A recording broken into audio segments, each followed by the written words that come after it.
and they did this whole show during COVID. They were unplugged. They couldn't have their phones with them. They didn't know what was going on. It's like literally American Ninja Warrior meets Survivor. They're on an island. Like, it's That's nuts, crazy. isn't it?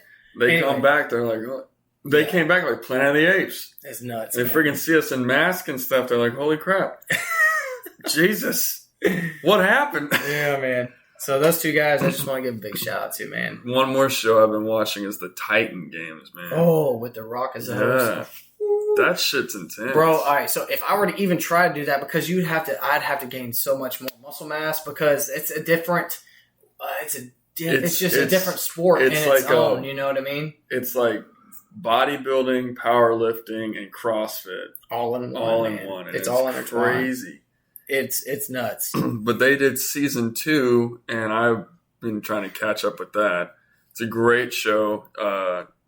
Just great people on there. You learn a lot about these people's backgrounds and what they do to triumph whatever they're going through, and they're there. Mm-hmm. And these guys are freaking average Joes. Yeah. Most of them. Some of them you get on, you're like, you're definitely taking steroids.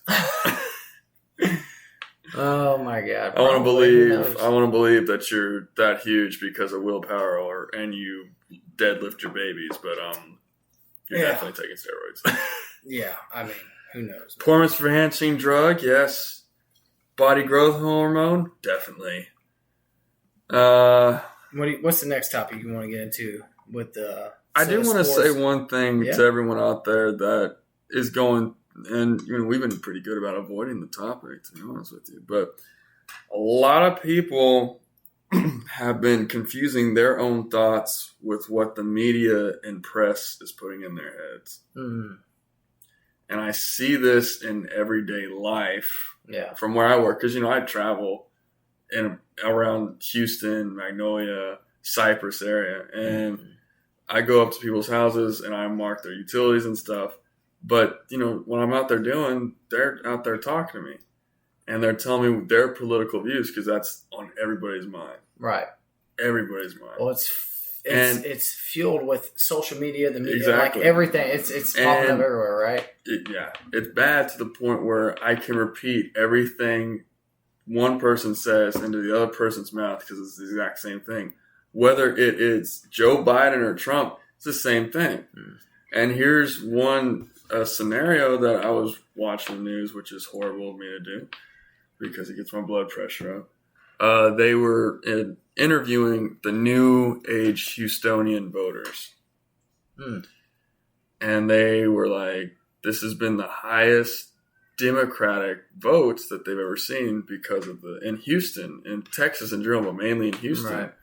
And it's because new people, early 20s, 18, 19, just getting ready to vote are voting, which is great, because when I was 18, I was like, I'm not doing that. Yeah. And to this day, I'm like, fuck that shit. But I did this year for reasons. Yeah. It's your right, brother. Exercise your rights. It's my right until the Electoral College took my ballot and put a Sharpie marker over it. But that's different. But anyways, they interviewed this one guy, and I was like, okay, you know what? I'm going to listen. He was 18 years old, just graduated high school, voted. And I was like, hey, that's great, man. Good job. You did something I didn't do because I thought I was above that, but also that my vote didn't matter, which that's up for speculation. That's up for speculation. I think your vote matters, dude. I think it matters to an extent.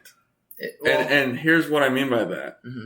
And, if they recount the votes like they are supposed to, and Biden does win because of the recounts, okay, great. Right. But if they don't, which they still haven't yet, for some states, and Biden gets elected, then my point's pretty proven there because I didn't vote for Biden.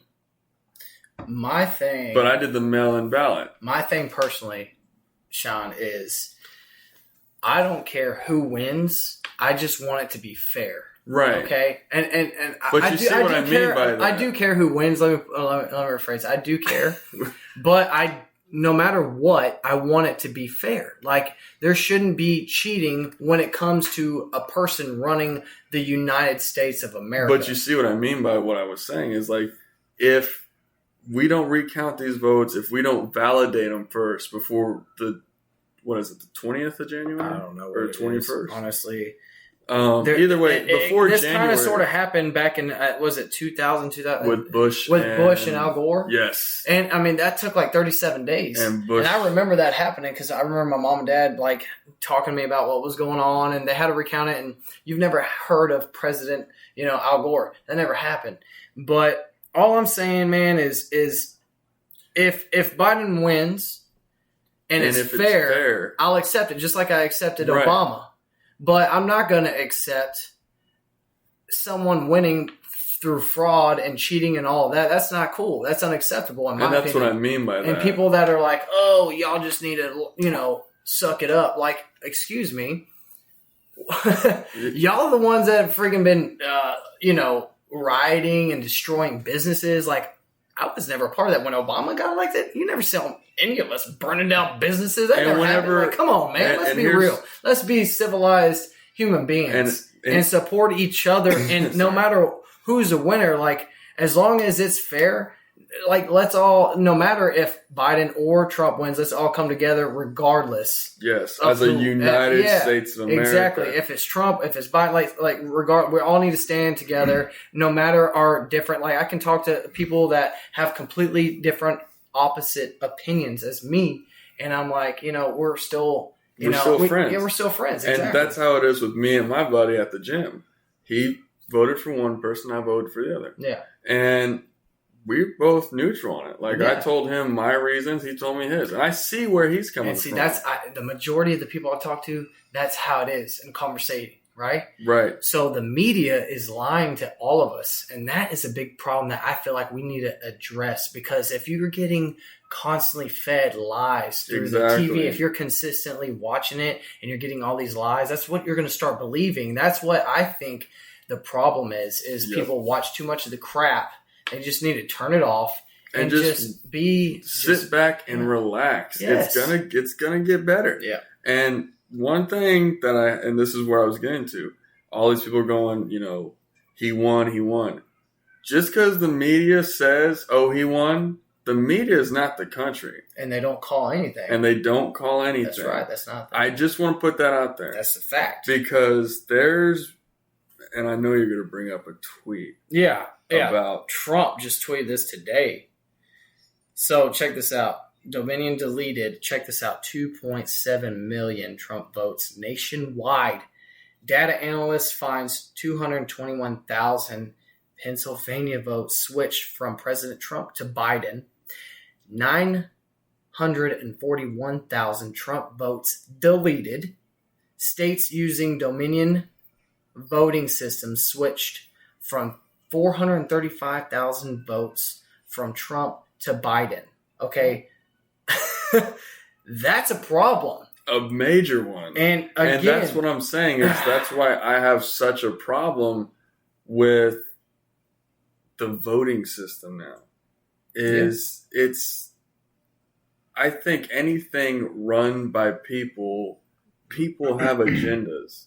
And agendas can be corrupted. Mm-hmm. I know I sound like Captain America, but hey, fuck it. He was right. Come on. America. And that's what I'm saying is that's what I see now is everyone's going by, well, I'm put in this position. I can do whatever I want. I can switch this name here so this person gets in. And if it does go back, well, that person that says it goes back, as in Trump, says this is wrong, well, he's just crazy. We all know that. He's not crazy. It's right there. Yeah. If you were to go, and I encourage everyone listening, go back, go to that map on Google, because this is where Google fucked up. You can click on an individual state. I clicked on 5 different states. New Mexico. New Mexico is a blue state. Mm-hmm. California was a blue state. Who was it else? There was Arizona was a blue state. At one point, Texas was a blue state. Early on. And then it switched over. And then Minnesota was a blue state. And I clicked on every single one of those. Majority of those counties. Except for California. It was on the borderline there for a minute when I was clicking on it. Were red. How are you going to decide that Like, that's where my mind kind of goes, what? What's really going on? What's going on here? That's when you start thinking for yourself. Yeah, right? and that's when I went back and I fact-checked for myself because I wasn't going to immediately accept, oh, he's winning. Right. I wanted to make sure I knew who was actually winning. Yeah. So I encourage everybody before the big break in the water comes out to go and fact-check yourself. So that way, when it does happen, we're not blowing up, rioting in the streets, destroying a country that had nothing to do with what the people living in it does, and destroying people's livelihood. Mm-hmm. Like, I don't want to go outside and get told I can't go to work because Houston or Cypress or Spring is on fire. Why? Oh, because this person won.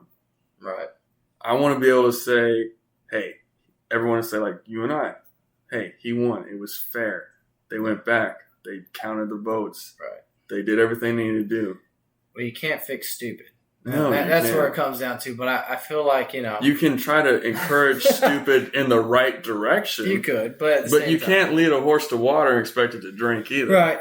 And I feel like if it comes down to, for example, if Trump wins and people want to throw a hissy fit and go riot and burn stuff down, I believe just don't be in that the house. Trump and exactly, not only that, but I feel like Trump and his team they're good. Ready. They're right? gonna knock because that shit they know people. There's a big majority of people that voted for Biden. That's a fact. Oh yeah. And if they don't get their way, they're gonna throw a hissy fit and start trying to riot and break stuff, burn stuff down, whatever have you. But I feel like Trump and his team will be ready, hopefully.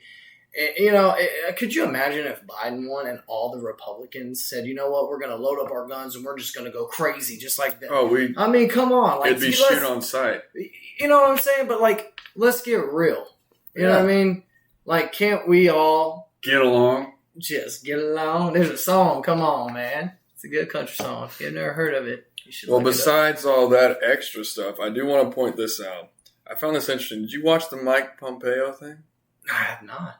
You have not. We'll pull it up for you. Oh. This man knows something. Oh, yeah? And I encourage everyone to watch because when I was watching it, the facial expression and what he was saying. Let me see. He's the Secretary of State. Oh, snap. You know what? I think I did watch it. You talking about one of the... his press conference? The press conference, and there was a guy that was like, Smooth transition. Smooth transition for Trump's second. Yes. But it's not only term, that. Right? Or what? Listen right here. Is the State Department currently preparing to engage with the Biden transition team? And if not, at what point does a delay hamper a smooth transition or pose a risk to national security? There will be a smooth transition to a second Trump administration. Boom. Right. We're ready. The world is watching what's taking place here. We're going to count all the votes. When the process is complete, there'll be electors selected. There's a process. The Constitution lays it out pretty clearly. The world should have every confidence that the transition necessary to make sure that the State Department is functional today, successful today, and successful with a president who's in office on January 20th, mid-afternoon, will also be successful. I went through a transition on the front, and I've been on the other side of this. I'm very confident that we will do all the things that are necessary to make sure that the government, the United States government, will continue to perform its national security function as we go forward. Do you believe there's widespread voter fraud? That the reports that we're getting from Pennsylvania, from Michigan, showing vote totals in massive leads or significant leads with 99% reporting are going to be overturned, and that the United States failed to conduct a fraudulent free election? Rich, I'm the Secretary of State. I'm getting calls from all across the world. These people are watching our election. They understand that we have a legal process. They understand that this takes time. Right? It took us 37 plus days in an election back in 2000. Conducted a successful transition then. I'm very confident that we will count, and we must count every legal vote. We must make sure that any vote that wasn't lawful ought not be counted. That dilutes your vote if it's done improperly. Got to get that right. When we get it right, we'll get it right. Right. We're in good shape. Should foreign leaders not be calling President-elect Biden? He had a smile on his face the entire time. Y'all need to go back and watch. He's very confident in his team to figure this shit out, to get it right, to find all of the